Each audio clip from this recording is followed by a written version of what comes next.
If you get a couple hundred views, you've succeeded as a podcaster. Talking to a camera by myself is really exhausting, but having conversations with other creators really lights me up. This has to exist if I want this to be a business endeavor. That advice is spot on. Once you understand that, everything becomes easier. Matthew Bliss is the host of Rethinking Podcasting, a show that questions everything we know about podcasting. In this episode, he asked me what I learned from 3 seasons of podcasting. I think you have the solution for people with this problem. We covered the big bets that I've made, how to deal with failure when views are down, and why I'm currently rethinking everything about my own channel. The full conversation is over an hour long, but I cut that down for you, and I hope you enjoyed. Let me know what you think.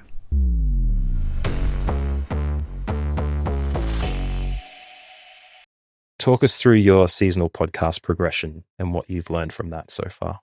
If I'm starting a podcast or a show about creators with underrepresented creators, let me just go visit my friends.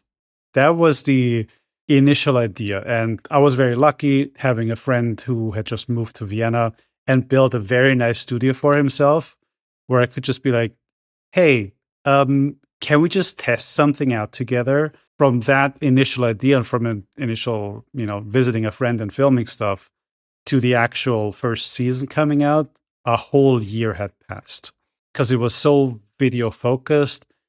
It was a combination of, hey, we'll do a studio tour because I want to see how you work, and a sit-down podcast conversation. Ideally, that is the format that I would love to do, but it is extremely expensive in production resources, but also in time. And so that's why I switched to remote conversations for almost everything now. And that was a very big decision that I didn't really make lightly. But it turned out most people don't really care. And just quickly to interject before you tell us about how season 2 went. Mm-hmm.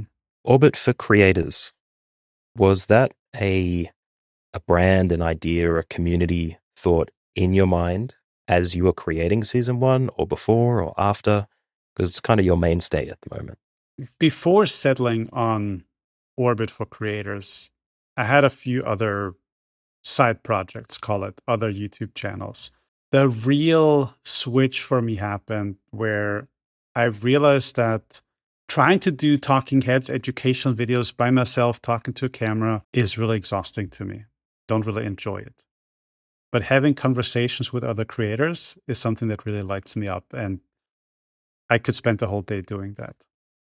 And that's where kind of the seed was planted that I want to move into that direction.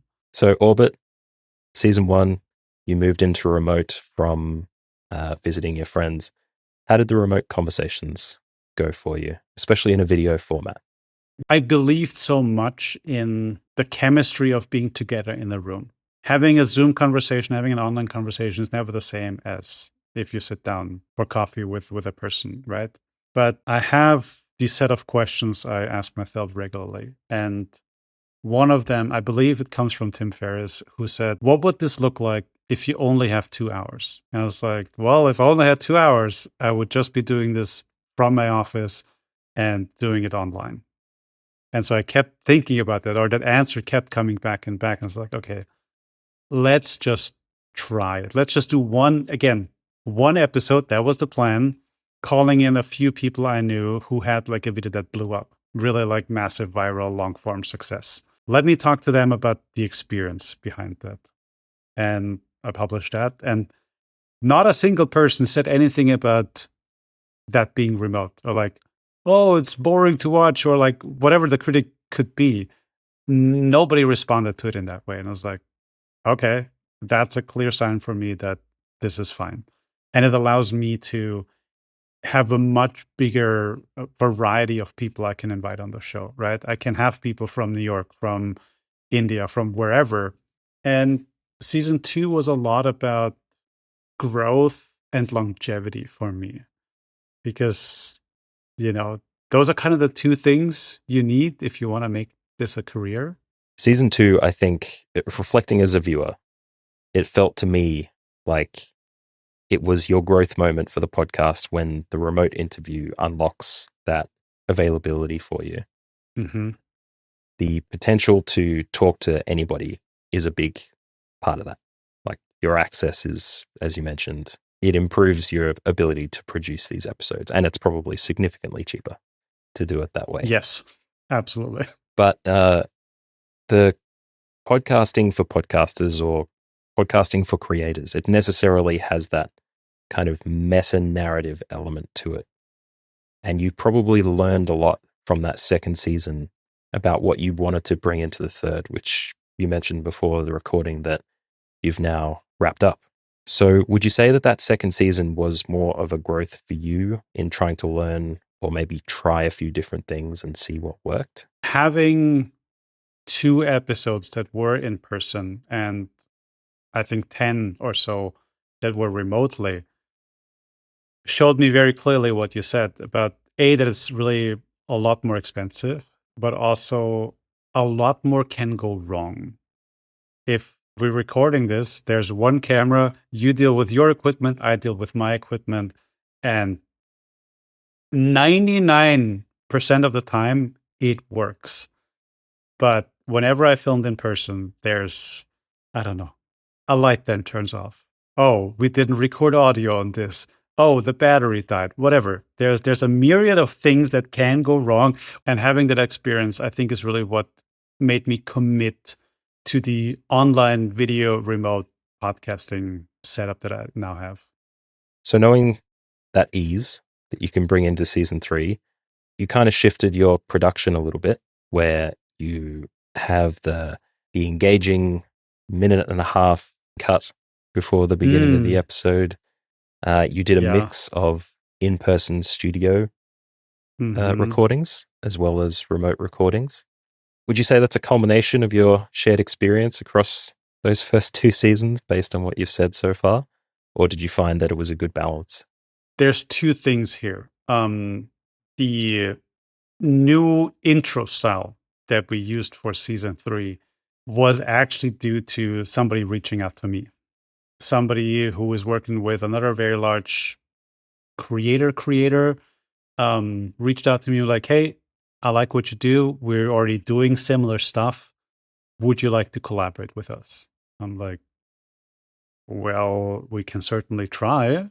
All the boxes that are important to me were checked. And so it's like, hey, here's an episode that I have right now. Do something with it. And they came back with a really flashy, nice retention holding intro. And I was like, okay, let's see if that makes any kind of difference. Let's play around with that because editing the conversation is one thing, something that I take a lot of pride in. And I think where every podcast creator should have a hand in because that is the editorial voice of what actually gets presented to the world. But then the whole intro packaging part of things, I feel more is like a necessary evil. Like I'm not a huge fan of these like spectacular, grandiose intros, but they certainly work. And or at least I wanted to see if they work for me, right? While we've meandered through each of the seasons in their own little microcosm, and of course, the person listening right now can go and check them out for themselves. The really interesting part that brings your collective experience across creating the podcast together, one of the things is comparing the 100 views to the 100 million. Yes. Can you tell us a little bit more about your reflection on that? The one key difference between podcasting from, where it started and from the video centric era that we are now is that the audience of a given podcast becomes a lot more visible. So the first, whatever, 10 years of podcasting, you listen to a show and you had largely no idea how large their audience is. You just enjoy it, and that's the relationship. But now with YouTube and other platforms entering that arena, you have that view counter right there. You have the follower count on their social platforms. It's like, okay, I can there's a comparison game now going on, right? And you see the Diary of Your CEO. You see Joe Rogan, I who's think. trend. is Joe pretty big Rogan there. is a great example. Yes, of course. You have all of these top 0.01% of podcasters. You kind of want to get there, or at least you see it as a possibility to get there. But I think the reality for most people, if you're not like spending thousands of dollars every month on advertising, is that if you get a couple hundred views or listens on your podcast, you're actually doing pretty good. And if you continue to do that for more than a year, you kind of succeeded as a podcaster. You reached further than most people who started this. And so I think that is how we have to put this in relationship and just keep reminding us that like 200 people that actually listen to what we say or to listen to our conversations is quite a lot of people. And so just like slowly keep that growing and be grateful for the people who do show up. How often do you have to remind yourself of the few hundred people that watch your episodes? Constantly. It is very, very hard to remember those actual people and not just try to make the graph go up. Because of course I want to make the graph go up, because that also means I can make money from this. That is the ideal scenario, right? I want to have conversations with interesting people and that be my livelihood. But how do you make that happen? You can make that happen with 200 people. If you want to work with advertisers, then that might not be enough. And so it's always a balance of like making the thing you just enjoy making and also being able to earn a living from that. The monetization component of things is always a difficult thing to talk about. The reflecting that a couple of hundred people is enough can sometimes be the goal. So for you in creating the podcast at the moment, would you tell someone to start a podcast knowing that it would be a few hundred other people that would listen to it? The short answer is yes. The long answer is it depends why they want to do it. If it is a, way to make money and to earn a living, you got to give yourself a lot of time. Or you have, an unlimited amount of wealth that you can pour into it and eventually it makes money. But largely speaking, this is not a profit making endeavor. But there's many other good reasons to start a podcast. And so if it's not about the money, what is it for you? Aside from the fact that I just genuinely enjoy doing it, having a conversation-based podcast is a great way to create relationships, to open doors, and to ask people direct questions about how they think, how they approach things. That's why for me, this is just mostly a relationship builder. An important takeaway. The more we get into podcasting, the more it is to take up a zealotry about it, be very protective about podcasting being podcast stuff, but that it's okay for a podcast to sit and simmer away as like a creative outlet or a secondary goal to what you're achieving outside of that. And for you, that's probably a big component as well. Yeah. There's one thing that is like a core belief that I have, or something that we lost with the internet. Okay. Yeah. So before the internet, you had a band and you jammed out in somebody's basement and maybe you played at the local pub or whatever. That was a fun experience. Now you have to put it on social media and you have to be on Spotify and you have to make a music video and you kind of have to become world famous.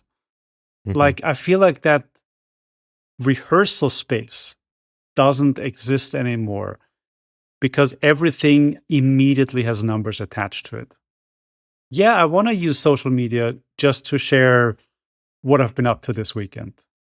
But it immediately gets measured like, how good of an experience did you actually have compared to everybody else on the internet? Mm. It's just like, I wish we could undo some decisions and maybe, not make all the metrics so visible. But what you talked about there is really important, and it ties all together to the goal, the thing that you're doing, right? If you're Mhm. doing a podcast to get the money or get big numbers, you're going to be disappointed very early because it doesn't happen as quick as you want Yeah. it to. But the goals is the bit that can direct another really unique take that you had that really made me want to chat to you on a podcast episode about video podcasting. This was the idea that the packaging is important on YouTube, but for podcasts, it's a bit different. And that the approach to package the content, the advice has to be different for podcasters. I know your views might have changed on this just a tiny bit, but I know that you opt for a very deliberate approach with how you approach people to come on to your podcast and how best to get the material together to, for lack of a better term, optimize it for YouTube. Yeah, so just for context, for people who might not be entrenched in the whole YouTube game, the common advice there is to start with the idea and to develop the packaging, meaning the thumbnail and the title and even the intro, before you even write the script, before you know what the video is. If you're doing conversation based content, that is kind of hard to do, or I would find it a disservice, because my job, from my perspective as a podcast host, is to be a stand in for the audience. And I want to be in this conversation with genuine curiosity. And that might also be something that makes me slightly different from most big shows. I do a minimum amount of research, but I don't like have a full binder of like, who is this person, and like really deliberately ask questions about that. I just show up with curiosity for a person that I want to know more of. And I always have a topic in mind, a theme in mind, and kind of have an idea of like, okay, we could present it in this kind of way on YouTube for people to click on, for people to watch. For example, a recent episode I did with Charles Haynes, he's a creator manager. I thought it would evolve around the idea that he is James Hoffman's manager. James Hoffman is a very big creator in the coffee space. And I know that format works. Person behind famous person, right? That's kind of like how the sausage is made kind of content. But very quickly, he opened up a few doors that were way more interesting to me and gave me so much more insights into the mechanics of being a content creator than any conversation with a quote unquote real creator. And so I just followed him down a rabbit hole, and I think this is one of my best episodes ever. Like, this is my favorite episode because I genuinely learned so much, because he knows not just one path. He has dozens of creators and has seen how they act, what differentiates them, what works, what doesn't. And I was like, this is what we're gonna do. And I'm very happy with it. And then you just have to, you end up with this mass of clay that you then have to shape into a figure that people recognize, that people want to engage with. And I think that is what makes podcast packaging on YouTube slightly different, or the common YouTube advice just doesn't fit onto that kind of genre. But look, it's really interesting. I think the video podcasting aspect of things is a big sticking point for podcasters, at least. And the way that you think about it is great. I think there's a lot of things that people can take away from it. What about newsletters? I know that you've got a newsletter as well, and you're currently rethinking that too. But the catch cry of people who are looking for growth and to continue their podcast growth is to create a newsletter, make an email list that isn't dependent on a platform, the platforms with the numbers that you mentioned earlier. Yeah. What kind of impact would you say that the newsletter has for you in your Orbit for Creators ecosystem? And how do you feel about it? Yeah.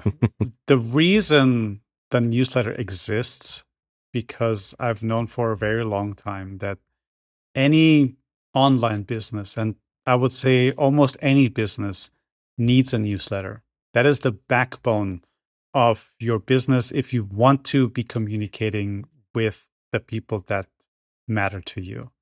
It is the last bastion that is not algorithmically driven and that somebody agrees to get your messages directly to their inbox, unfiltered, uncurated.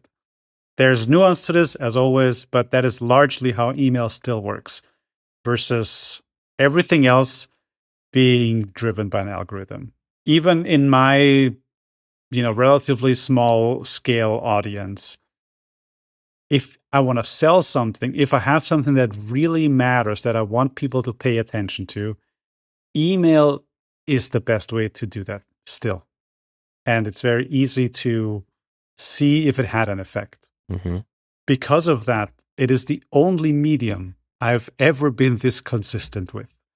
For over 2 years, every Friday, I've sent out a newsletter, which probably surprises me the most out of everybody.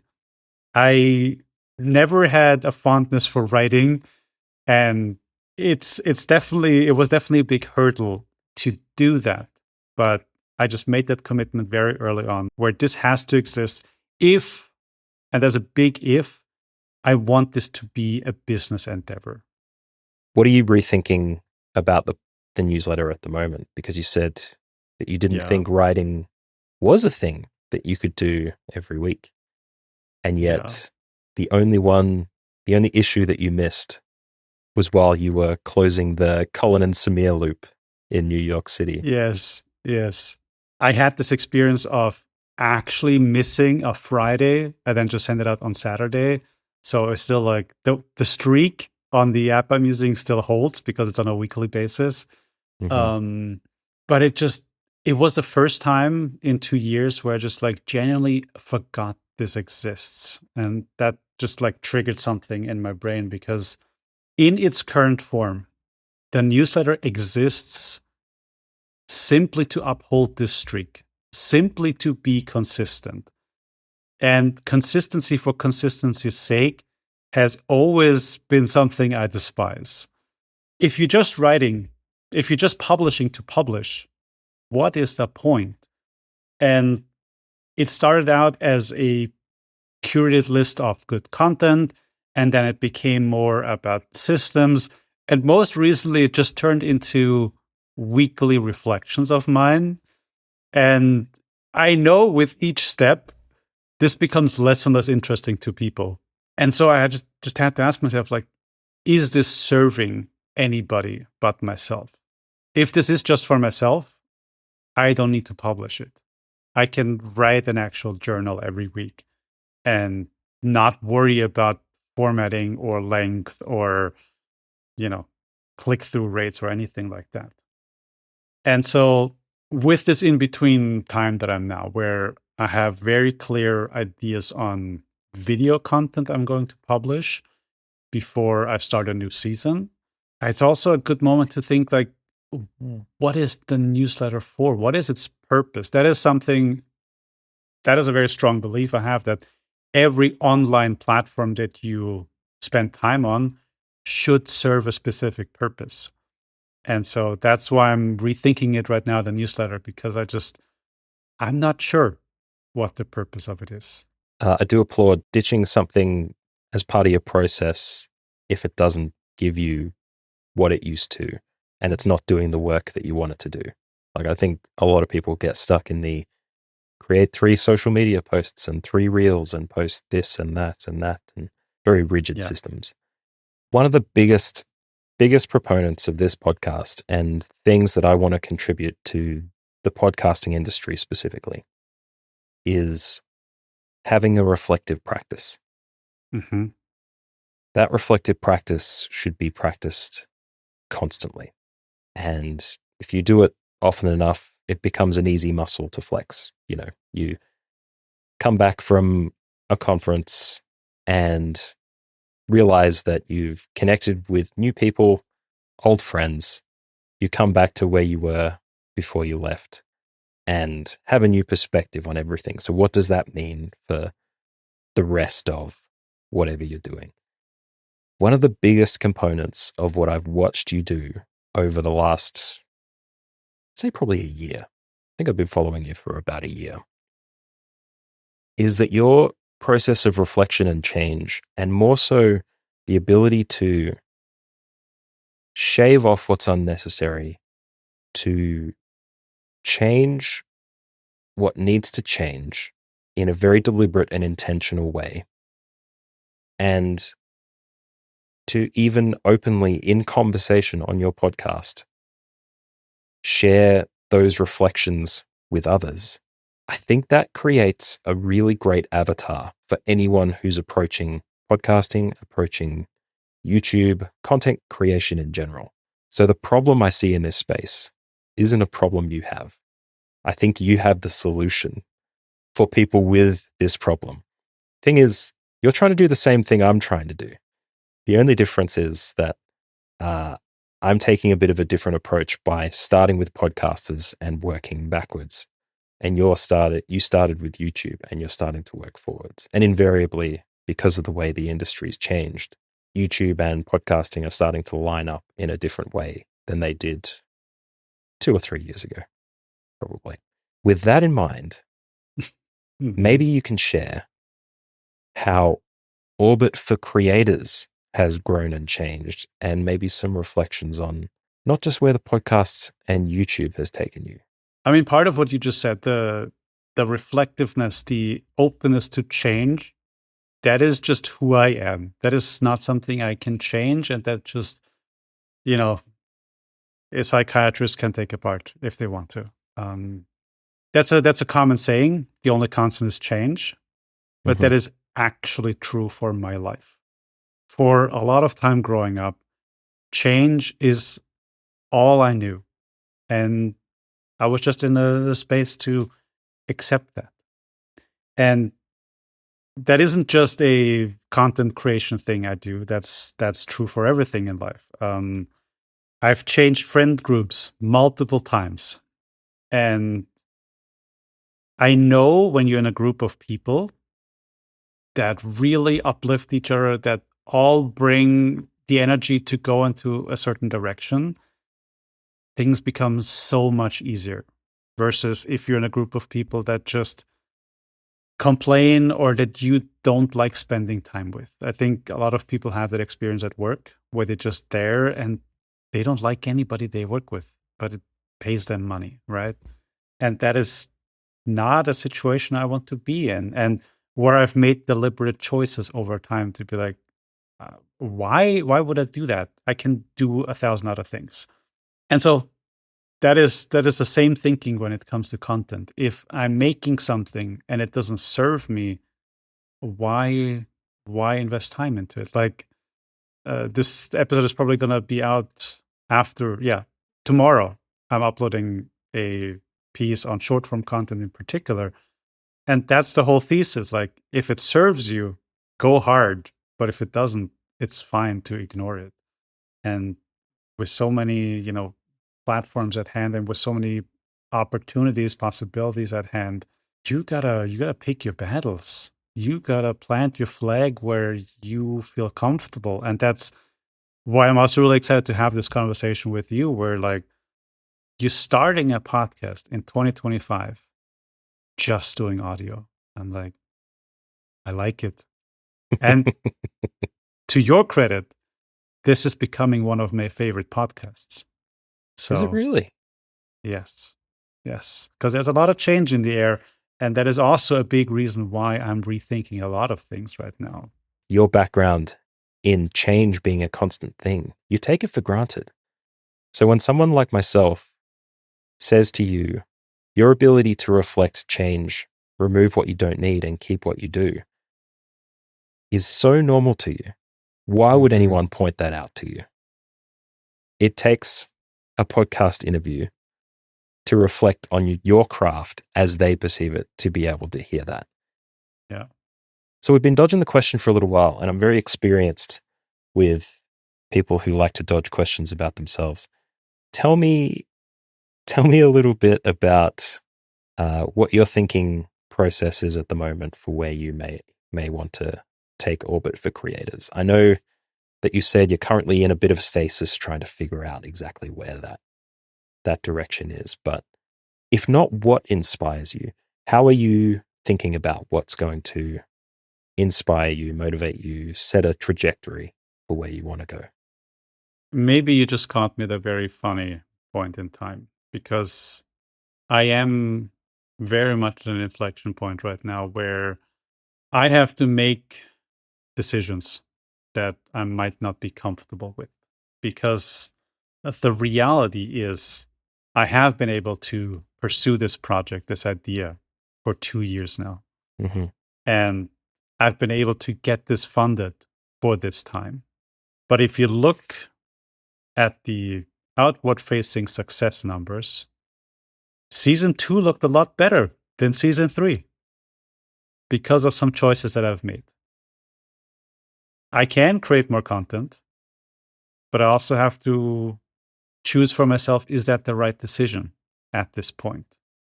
Or do I choose very deliberate the experiments that I make in order to get across a certain threshold?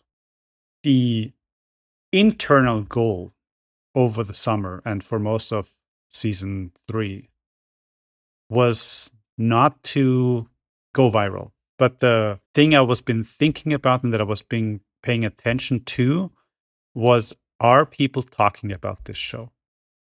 This is a kind of hard thing to measure, but you see it in the people that respond to you when you go to events. They're like, "Oh, I've seen you," or "Yeah, I see what you do." Those kind of comments. You see it in Instagram stories when people share that they're watching the show, listening to the show. That was all fuel for me to keep going.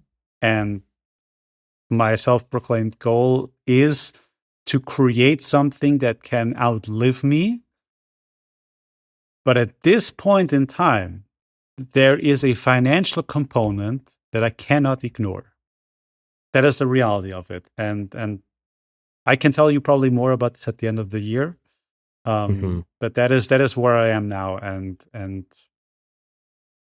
the hard reality of it. Because if I had started this project 2-3 years earlier, when people were at home and had a huge interest in becoming a content creator, it might all look very, very different. But now the general interest is like, how can I use AI? What can AI do for me? How can I make a quick buck by vibe coding a tool? This is like, I could make content about that, but really zero interest in it. Mm. Yeah. So maybe the connective ideas here are not that there is no room for more podcasts, but if you do choose to start one, that you should definitely be open to change, to slow growth, to adapting, and I guess investing in yourself and not just worrying about what everything else tells you. Yes. I think that last one is a very big one. What I always tell people, the two things that they should really think about before they start a podcast is the reason why, and attached to that, the goals they have with that. Like, what is the outcome that they want to see of it? And then if they still want to pursue that, really think about who this is for. This is, I think, what always surprises me in a lot of content creators, even the ones that are successful. You ask them like, "Hey, who is your audience?" And like, I don't know, people my age who have a similar background. It's like, Mm. yeah, okay. I mean, yeah, I can say the same about me, and it's probably very similar to you. But we can unpack that, and we can become much more specific and understand why the podcast, the YouTube channel, the newsletter exists, and why it is relevant to people. Once you understand that, everything becomes a lot easier and the numbers start to make more sense. That advice is totally spot on. Why don't we talk in 6 months? You could tell me how that experiment goes. We could see where or where we're both heading with our business directions and our content creation, and have a meeting of the minds then. Sounds like a good idea. Thanks for coming on, Valentin. Thanks for having me. So you just learned how small shifts in your process can lead to massive changes. But what if the thing you've been chasing isn't actually what success looks like for you? So watch this video next to find out how other creators redefine success on their own terms.